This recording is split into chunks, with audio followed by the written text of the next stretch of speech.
ये question CBSE 24-25 sample question paper का है. The statement of the problem says a giant refracting telescope at an observatory has an objective lens of focal length. Objective lens की focal length इसमें 15 metres है. FO की value is 15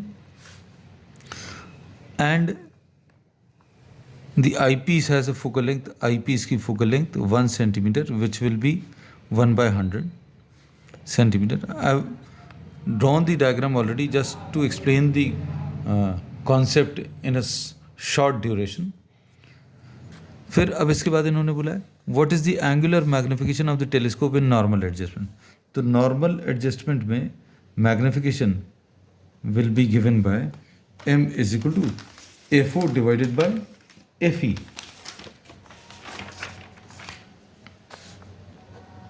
FO divided by FE, and this will be 150 divided by 15 है, 15 meters divided by FE is 1 by 100. So this will be 1500. So the magnification will be 1500. अब second part में इन्होंने बोला if this telescope is used to view the moon, moon से जो light rays आ रही हैं these are coming from infinity, तो ये पैरेलल लाइट रेज रहेंगी and this will be forming the image at the focal plane. So this will be the focal plane or the focus of the objective lens. अब इसमें इन्होंने बोला what is the diameter of the image of the moon. So this is the image of the moon as formed by the objective. What is the diameter of the image of the moon formed by the objective lens?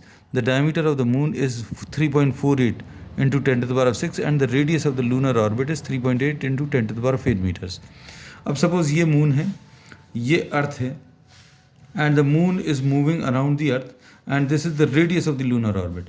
तो moon का जो size है वो अर्थ पर alpha angle बना रहा है and alpha will be equal to diameter of the moon divided by radius.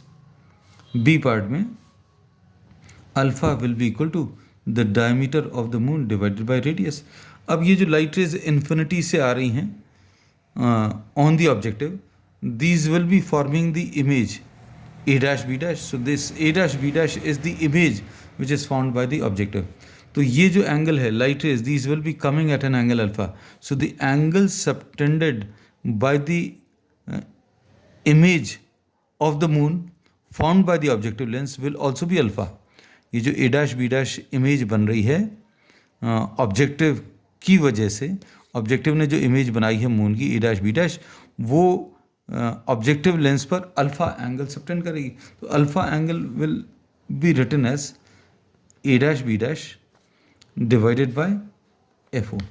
अब ये दोनों को इक्वेट कर दीजिए. D upon R is equal to A dash B dash divided by FO. D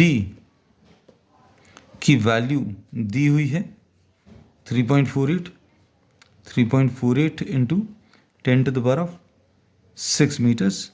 radius of the lunar orbit this is given 3.8 into 10 to the power of 8 meters is equal to A dash B dash. ये अभी हम लोग निकालना है और FO की value कितनी 15. सो A dash B dash will be equal to 3.48 into 10 to the power of 6 into 15 divided by 3.8 into 10 to the power of 8.